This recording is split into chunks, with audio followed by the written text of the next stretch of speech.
ان اللہ کرہ لکم ثلاثا قیل وقال واضاعۃ المال وکثرۃ السؤال. اللہ کے نبی صلی اللہ علیہ وسلم نے بیان فرمایا 3 چیزیں تمہاری اللہ کو پسند نہیں ہیں. ایک چیز بیان فرمائی بیکار باتیں کرنا، ادھر ادھر کی باتیں کرنا، اور دوسری بات بیان فرمائی اپنے مال کو برباد کرنا، اور تیسری بات بیان فرمائی بیکار سوالات کرنا. تو اس میں سے ایک بات یہ بیان فرمائی اپنے مال کو برباد کرنا، ضائع کرنا، یہ اللہ کو پسند نہیں. تو مال کی حفاظت کرو، شاپنگ میں جا کر ہزاروں روپیہ برباد نہ کرو، اس لیے کہ لاک ڈاؤن چل رہا ہے. سمجھداری سے کام کرو، ہوشیاری سے کام کرو. اگر آج کے دن آپ لوگوں نے بازاروں میں جا کر شاپنگ میں ہزاروں لاکھوں روپیہ تباہ کر دیا، اگر یہ لاک ڈاؤن آئندہ بھی چلتا رہا، اس لیے کہ معلوم نہیں ابھی یہ کب تک چلتا رہے گا اور آئندہ کیا ہوگا. اگر تمہارا مال آج یہ خرچ ہو گیا، تم نے خرچ کر دیا، اور کل کے دن آپ ضرورت مند ہو گئے، محتاج ہو گئے، پھر آپ کی کون مدد کرے گا؟ آپ کا کون تعاون کرے گا؟ اگر آج کے دن تم یہ مالوں کی حفاظت کرو گے، یہی مال تمہارا کل کے دن تمہارے کام آئے گا.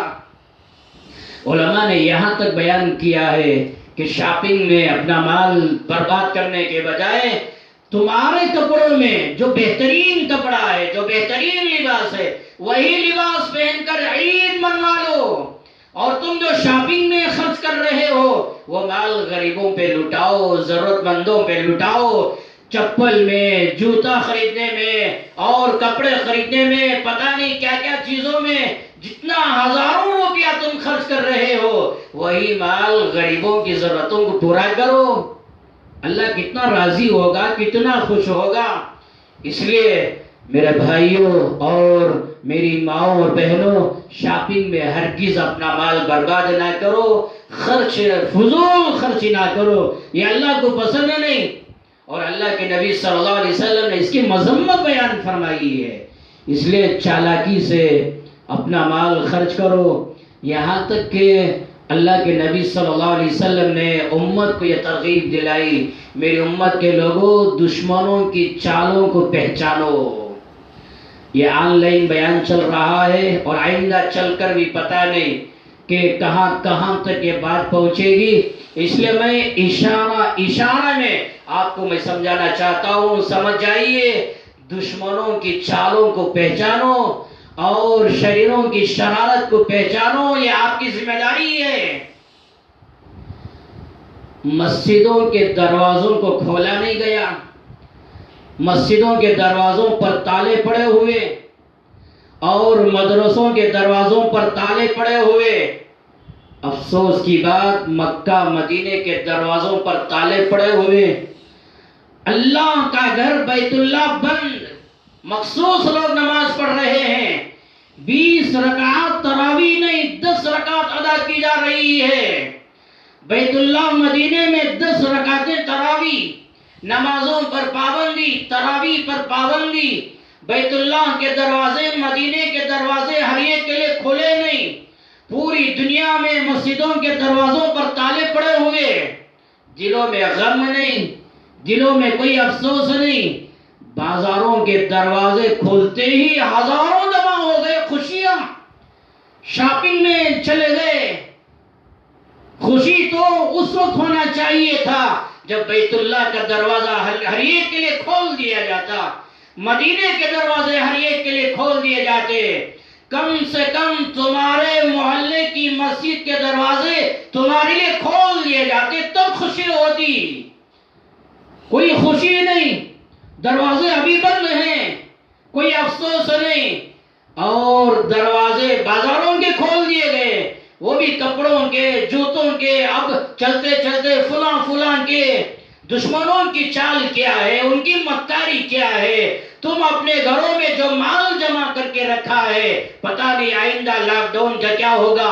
تمہارے گھروں میں جو سرمایہ ہے، وہ سرمایہ گھروں کے باہر لے کر آؤ، بازاروں میں خرچ کرو. کرو، شاپنگ کے نام پر تباہ کرو، برباد کرو. جب یہ تمہارا مال ان کے پاس چلا جائے گا، جب تمہارے گھروں میں کوئی سرمایہ نہیں ہوگا، پھر کیا ہوگا تمہارا حال؟ سمجھ رہے؟ دشمنوں کی چال، ان کی مکاری، ان کی شرارت. میں اشارہ کیا ہوں، سمجھیے. بخاری شریف کی روایت ہے، 25واں پارہ، امام الانبیاء حضرت محمد رسول اللہ صلی اللہ علیہ وسلم نے بیان فرمایا، لا یلدغ المومن من جوہر واحد مرتين. مومن کی شان یہ ہے، مسلمان کی شان یہ ہے کہ مومن ایک ہی سوراخ سے، مومن ایک ہی بل سے 2 مرتبہ ڈسا نہیں جاتا. ایک بل ہے، سوراخ ہے. آپ نے انگلی ڈالی یا ہاتھ ڈالا یا پیر ڈالا، اندر سوراخ میں بچھو تھا یا سام تھا، اژدہا تھا یا کوئی کیڑا تھا. جیسے ہی آپ نے سوراخ میں ہاتھ یا پیر ڈالا، وہ ڈنک مارا اندر سے، آپ باہر کھینچ لیا اپنا ہاتھ یا اپنا پیر. کیا کوئی مومن، کوئی مسلمان ہوشیار آدمی دوبارہ اسی سوراخ میں دوبارہ اپنا ہاتھ ڈالے گا، اپنا پیر ڈالے گا؟ اگر کوئی دوبارہ ڈال رہا ہے تو اس سے بڑا دیوانہ، پاگل، احمق، ظالم، جابر کوئی اور نہیں ہے. تو اللہ کے نبی نے بیان فرمایا، ایک سوراخ میں 2 مرتبہ مومن ڈسا نہیں جاتا، ایک سوراخ سے مومن 2 مرتبہ دھوکہ نہیں کھاتا. یہ روایت کیوں بیان فرمائی؟ علماء جو بیان سنتے ہیں، میں ان کو توجہ دلانا چاہتا ہوں کہ بخاری شریف میں جہاں 25ویں پارے میں امام بخاری نے روایت نقل فرمائی ہے، یہ روایت کے حاشیہ آپ اٹھا کر دیکھو. یہ علماء کو توجہ دلانا چاہتا ہوں، آپ بخاری کہاں دیکھیں گے تو وہ حاشیہ اٹھا کر دیکھو. وہ حاشیے میں یہ روایت لکھی گئی ہے، تحریر کی گئی ہے کہ بدر کے موقع میں دشمنوں کی طرف سے ایک ظالم آیا تھا، شاعر تھا، بہت بڑا شاعر. اپنے اشعار میں اللہ کے نبی صلی اللہ علیہ وسلم کی توہین بیان کیا کرتا تھا. اللہ کے نبی کی توہین کرنے والا، ہمارے نبی کو تذلیل کرنے والا، اور وہ کیا توہین کرے گا، بہرحال اس کا پیشہ تھا. تو بہت بڑا شریر تھا، بہت بڑا ظالم تھا. صحابہ نے گرفتار کر لیا. جب گرفتار کر کے مدینہ لائے تو وہ ظالم نے اللہ کے نبی صلی اللہ علیہ وسلم سے عرض کیا کہ آپ مجھ پر رحم کریں، معافی کا معاملہ کریں، آپ مجھے چھوڑ دیں، آزاد کر دیں. آئندہ میں آپ کی توہین نہیں کروں گا، آپ کو ذلیل نہیں کروں گا، آپ کی تذلیل نہیں کروں گا، لوگوں کے سامنے کھڑے ہو کر اشعار میں آپ کی مذمت نہیں کروں گا. بہرحال جو کہنا تھا وہ کہہ رہا تھا، مجھے معاف کر دے، آئندہ نہیں کروں گا. اتنا تڑپنے لگا. اس کے تڑپنے کو دیکھ کر ہمارے نبی کو رحم آیا اور آزاد کر دیا کہ چلے جا. جب وہ آزاد ہو کے چلا گیا، دوبارہ وہ لوگوں کو جمع کر کے ہمارے نبی کی توہین کرنے لگا، پھر اپنا کام شروع کر دیا. چند دنوں کے بعد اگلے سال احد کا میدان آیا. احد کے میدان میں دوبارہ ایک گرفتار ہو گیا. جب ایک گرفتار ہو کے ہمارے نبی کی خدمت میں آیا، پھر کہنے لگا، آپ مجھے معاف کر دیں، آپ مجھے معاف کر دیں، آئندہ میں یہ حرکت نہیں کروں گا. اس موقع پر اللہ کے نبی صلی اللہ علیہ وسلم نے یہ بیان فرمایا، لا یلدغ المؤمن من جوہر واحد مرتين.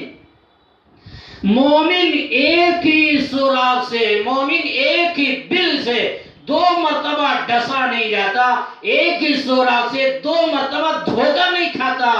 ارے بدر کے میدان میں گرفتار کر کے مدینہ لائے تو تیری بات سن کر ہم نے تجھے آزاد کر دیا، اب دوبارہ رحم کیا مطالبہ کرتا ہے، اب ہم دھوکہ نہیں کھاتے. اللہ کے نبی نے صحابہ سے فرمایا، اسے قتل کرو. صحابہ نے فوراً قتل کیا، اس کو جہنم رسید کر دیا. اللہ کے نبی صلی اللہ علیہ وسلم نے کیا حکمت بھرا پیغام اپنی امت کو دینا چاہتے ہیں. میری امت کے لوگوں، اپنے ایمان کی فراست پیدا کرو، اپنے ایمان کے ذریعے سے پہچانو دشمنوں کی چالیں کیا ہیں، ان کی مکاریاں کیا ہیں، ان کی سازشیں، ان کی اسکیمیں کیا ہیں، ان کی سازشوں کو پہچان کر آئندہ زندگی گزارو۔ ایک روایت میں اللہ کے نبی صلی اللہ علیہ وسلم نے ابو ذر رضی اللہ عنہ سے بیان فرمایا، یا ابا ذر لا عقل کالتدبیر، تدبیر کی طرح عقل نہیں ہے۔ مطلب یہ ہے کوئی بھی کام کرنا ہو اس کا انجام کیا ہونے والا ہے، آئندہ کیا ہونے والا ہے، اس کی بھلائیاں، اس کے فائدے اور اس کی خوبیاں اور اس کے نفع کیا ہونے والا، یہ چیزوں کو سوچو۔ اور اسی طرح یہ کام کے کرنے پر کیا نقصان، کیا شر ہونے والا، یہ تمام چیزوں کو سوچ سمجھ کر ہر کام کرنے والے بنو۔ تو اللہ کے نبی صلی اللہ علیہ وسلم نے بیان فرمایا کوئی بھی کام کرو آئندہ کے بارے میں سوچو۔ اس لیے میرے بھائیوں اور میری ماؤں اور بہنوں، آپ کو بھی کہنا چاہتا ہوں، عید کے نام پر شاپنگ کرنے والوں، اپنا مال برباد کرنے والوں، فضول خرچی کرنے والوں، آئندہ کا بھی ذرا سوچو۔ اگر تمہارے گھروں میں رکھا ہوا سرمایہ دولت گھروں کے باہر آ گئی، کل کے دن تمہیں خود اپنے مال کے محتاج بن گئے تو پھر کیا کرو گے؟ اس لیے سمجھداری سے کام کرو۔ ایک روایت میں اللہ کے نبی صلی اللہ علیہ وسلم نے بیان فرمایا، الانات من اللہ والعجلۃ من الشیطان، ہر کام بھی کرو حکمت سے کرو، نرمی سے کرو، سوچ سمجھ کر کرو، جلد بازی میں کوئی کام نہ کرو۔ سوچ سمجھ کے کام کرنے والا، حکمت سے کام کرنے والا، نرمی سے کام کرنے والا، ہوشیاری سے کام کرنے والا، یہ اللہ کی طرف سے کرنے والا ہے۔ جلد بازی میں کام کرنے والا یہ شیطان کی طرف سے کرنے والا ہے۔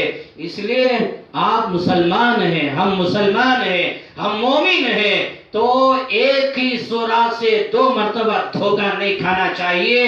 اس لیے سمجھداری سے کام کرو۔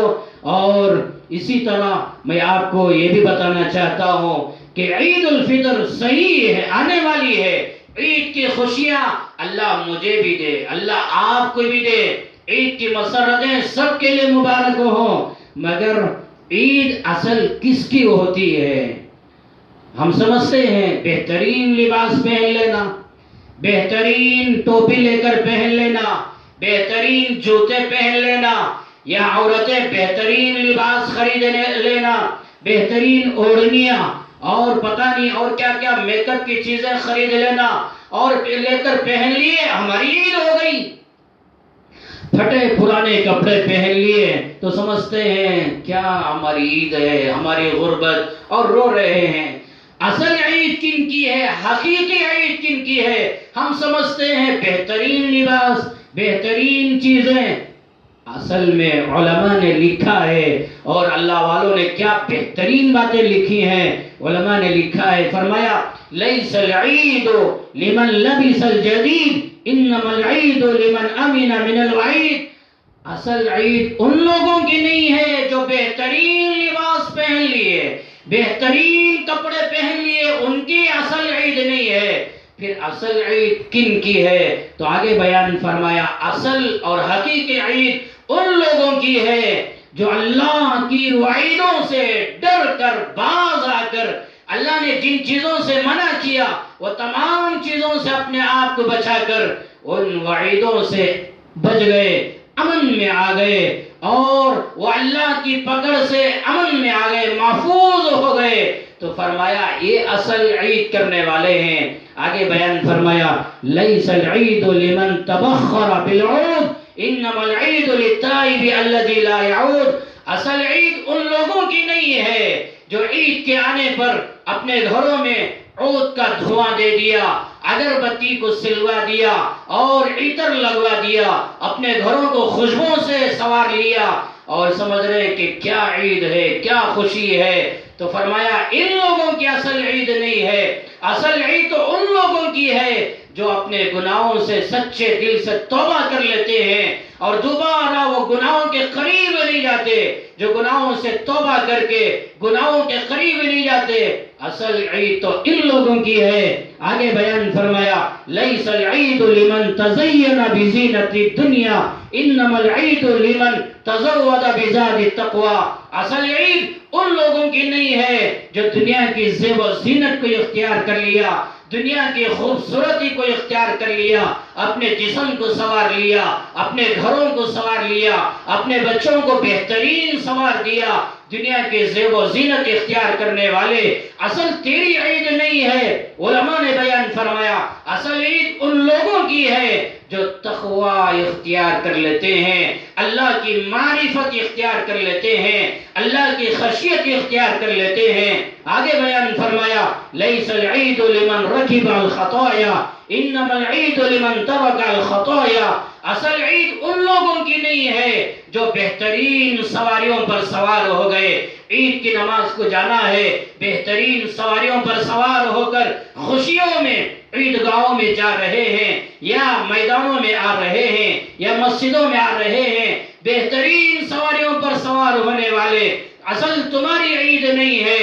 علماء نے بیان فرمایا اصل عید ان لوگوں کی ہے جو غلطیوں کو چھوڑ دیا, گناہوں کو چھوڑ دیا, نافرمانیاں کرنا چھوڑ دیا. اصل عید ان لوگوں کی ہے. آگے بیان فرمایا لیس العید لمن بسط البساط انما العید لمن جاوز الصراط. اصل عید ان لوگوں کی نہیں ہے جو گھروں میں بہترین کپڑوں کو سوار لیا, بہترین بچھانا بچھا دیا, بستر بچھا لیا, اور پتہ نہیں کیا کیا چیزوں سے گھر کو سوار لیا. اصل عید تو ان لوگوں کی ہے جو دنیا میں رہ کر ایسے اعمال اختیار کر لیا جن اعمال کی بنیاد پر وہ کل قیامت کے دن پل صراط پر آسانی سے گزر گیا. تو علماء نے بیان فرمایا اصل عید ان لوگوں کی ہے. آج ہم سمجھتے ہیں بہترین لباس, بہترین کپڑا, بہترین یہ چیز, بہترین وہ چیز. اصل عید نہیں ہے. رمضان بھر روزہ ہی نہیں رکھے, رمضان بھر تراویح ادا نہیں کیے, رمضان بھر تلاوت نہیں کیے, اور عید الفطر آئی اب سمجھتے ہیں کہ ہمارے لیے عید ہے. وہ عید عید نہیں, تمہارے لیے وبال جان ہے. وہ عید تمہارے لیے عذاب کا ذریعہ ہے. وہ عید تمہارے لیے جہنم میں جانے کا ذریعہ ہے. اصل عید تو ان لوگوں کی ہے جنہوں نے رمضان میں روزے رکھا, ان کے روزے قبول ہو گئے. رمضان میں تراویح ادا کی, ان کی تراویح قبول ہو گئی. زکوٰۃ ادا کیے, زکوٰۃ قبول ہو گئی. صحیح افطاری کا انتظام کیا, اللہ نے ان کے عمل کو قبول کر لیا. رمضان بھر نیکیوں میں زندگی گزاری, گناہوں سے اپنے آپ کو بچایا, اور روزہ کا جو مقصد ہے, روزوں کی جو روح ہے تقوی, اللہ کی معرفت, وہ چیزوں کو پا لیا. جب یہ بندے عید مناتے ہیں تو یہ عید ان لوگوں کی ہے. مگر نہ رمضان میں روزے, نہ تراویح, نہ کوئی اور عمل, کوئی عمل نہیں. اور عید الفطر آئی, بہترین لباس, بہترین جوتا اور بہترین سواری, اور لوگوں سے گلے مل رہے ہیں, عید کی مبارکبادی دے رہے ہیں. تو علماء نے لکھا ہے عید تمہارے لیے نہیں ہے, بلکہ وہ عید تمہارے لیے وبال جان ہے, جہنم میں جانے کا ذریعہ بن جاتا ہے. اس لیے میرے بھائیوں اور میری ماں اور بہنوں, اصل عید کو پہچاننے والے بنو, اور یہ شاپنگ میں اپنا مال تباہ کرنے کے بجائے غریبوں میں, بیواؤں میں خرچ کرنے والے بنو. سیدنا یوسف علی نبینا علیہ الصلوۃ والسلام مصر کے حاکم بنے, بادشاہ بنے, اور قحط سالی آ گئی, خطرناک قحط سالی. بیت المال میں مال پڑا ہوا ہے, لوگوں نے دیکھا مال موجود ہے مگر بھوکے ہیں, پیاسے ہیں. سیدنا یوسف علیہ السلام فخر و فاقے میں ہیں. لوگوں نے سوال کیا یا نبی اللہ, آپ اللہ کے نبی ہیں, بیت المال میں مال ہے, اتنی دولت ہے, غلہ ہے, اناج ہے, آپ بھوکے کیوں ہیں, فقر و فاقے میں کیوں ہیں, آپ کھائیے پیئیے. سیدنا یوسف علیہ السلام نے فرمایا اے لوگو, اگر میں کھانے میں لگ گیا, پینے میں لگ گیا, تو پھر جو لوگ بھوکے ہیں, پیاسے ہیں, ان کا غم, ان کی ہمدردی میرے دل میں کہاں پیدا ہوگی. اللہ روزے کا حکم دیا. ایک حکمت یہ بھی ہے کہ اللہ ہر ایک کو روزہ رکھ کر ان کے دلوں میں غریبوں کی ہمدردی کا احساس دلوانا چاہتے ہیں کہ مالدار روزہ رکھتے ہیں، بھوک ستاتی ہے، پیاس ستاتی ہے، جب تڑپنے لگتے ہیں غریب یاد آتے ہیں۔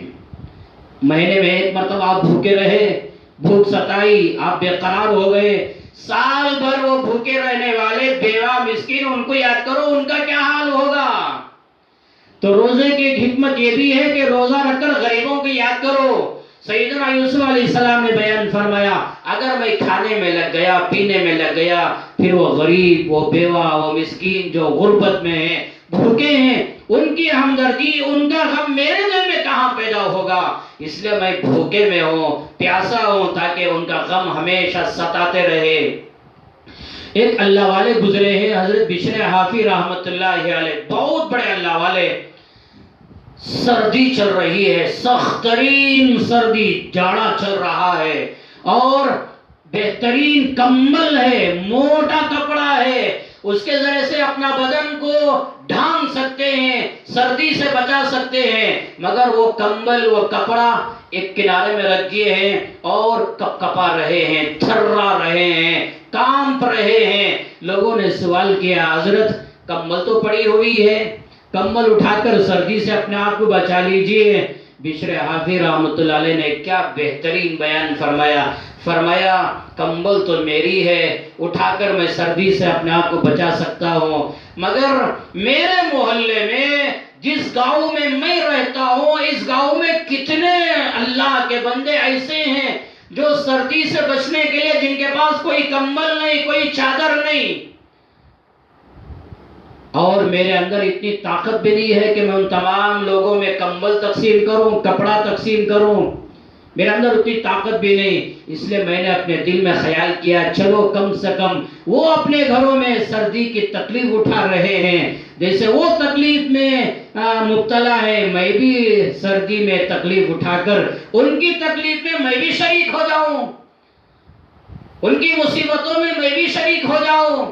اتنا مال تو میں تقسیم نہیں کر سکتا، مگر تکلیف میں تو شریک ہو سکتا ہوں۔ یہ اللہ والوں کی فراست تھی۔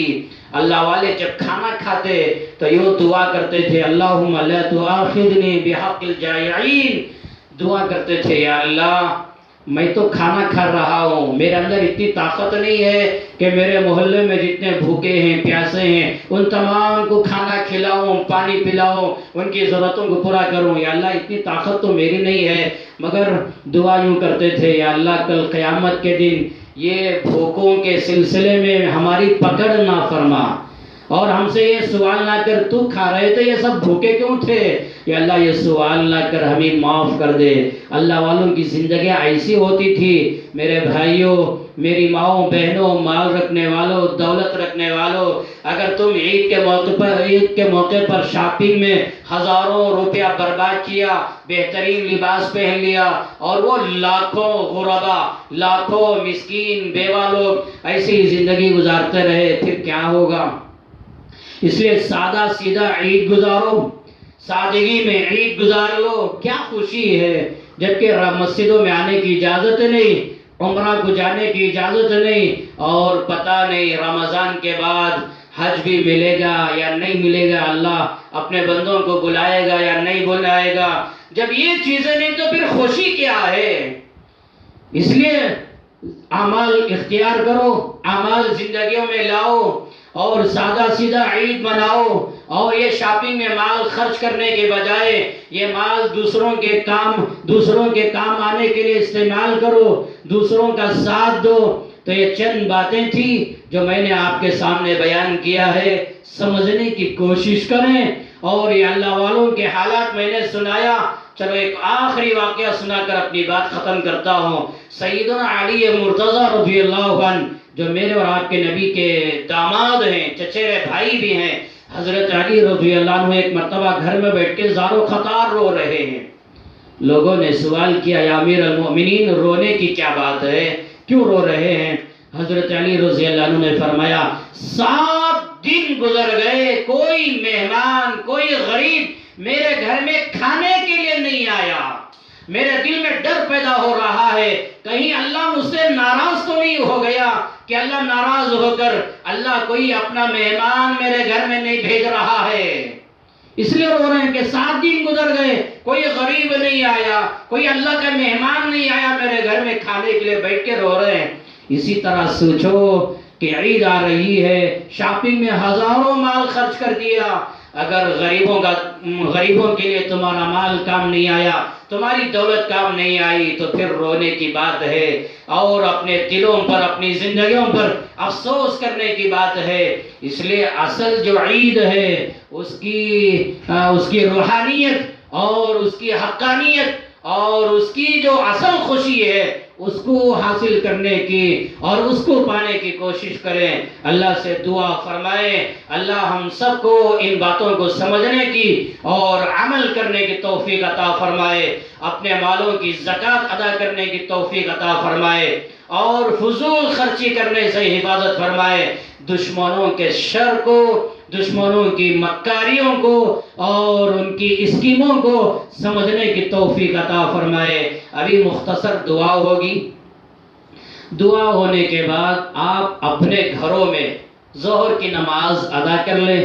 جیسے میں نے کہا بازار کھل گئے، دکانیں کھل گئے، مگر مسجد کے دروازے ابھی بند ہیں، اس لیے آپ کیا کریں، بیان تو سنا ماشاءاللہ، بیان ابھی دعا ختم ہوگی، دعا ختم ہونے کے بعد آپ اپنے اپنے گھروں میں نماز ظہر ادا کریں اور اللہ سے دعا فرمائیں اللہ یہ حالات درست فرمائے اور جلد سے جلد مسجد کے دروازے اللہ ہمارے لیے کھول دے۔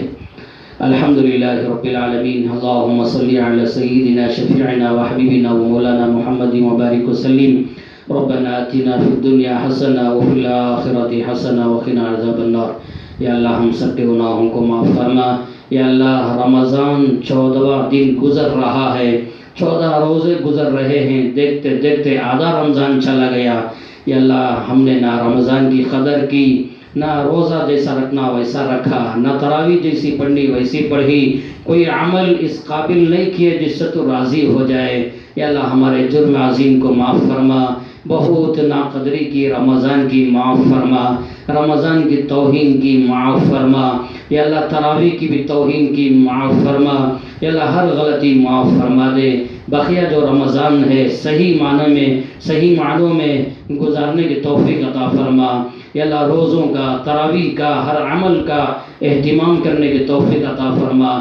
رمضان کی رحمتیں، برکتیں، رمضان کی تجلیات، رمضان کے انوارات، رمضان کی جو خیر ہیں وہ تمام چیزوں سے ہمیں مالا مال فرما۔ یا اللہ امت کی حفاظت فرما، ہر شر سے، ہر مصیبت سے امت کی حفاظت فرما۔ یا اللہ رمضان کی ہر نعمت سے امت کو مالا مال فرما، پوری دنیا میں خیر کے، عافیت کے، امن و امان کے فیصلے فرما، سلامتی کے فیصلے فرما۔ یا اللہ کرونا وائرس کی بیماری سے حفاظت فرما، ہر چھوٹی بڑی بیماری سے حفاظت فرما۔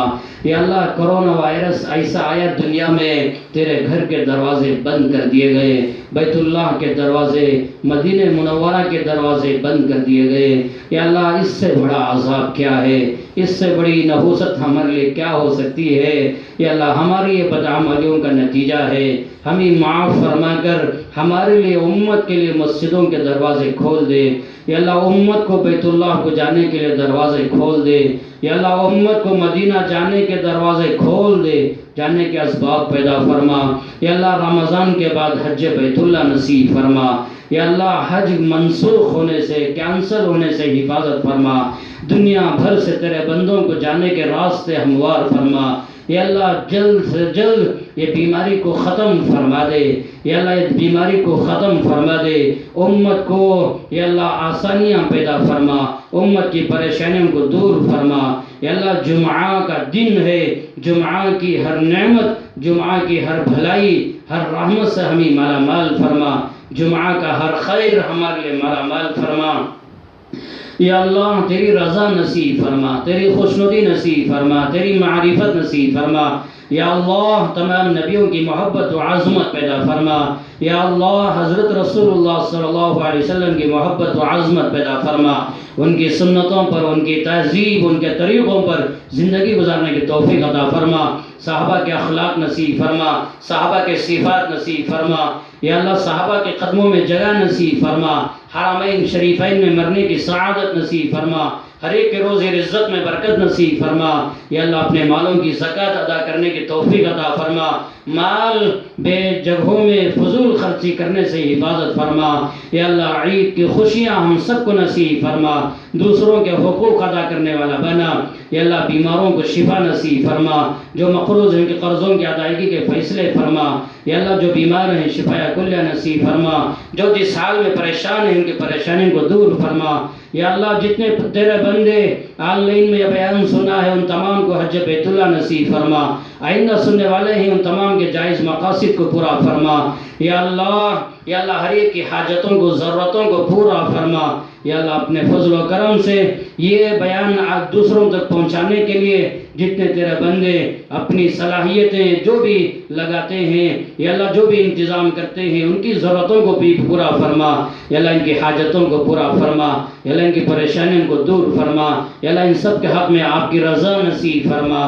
یا اللہ جو مانگا وہ بھی عطا فرما. جو مانگنے سے رہ گیا وہ بھی عطا فرما. یا اللہ ہماری دعاؤں کو کہنے سننے کو حضرت رسول اللہ صلی اللہ علیہ وسلم کے صدقہ توفیل سے قبول فرما. وصلی اللہ تعالی علی خیر خلقہ محمد وعلی آلہ وصحبہ اجمعین والحمد للہ.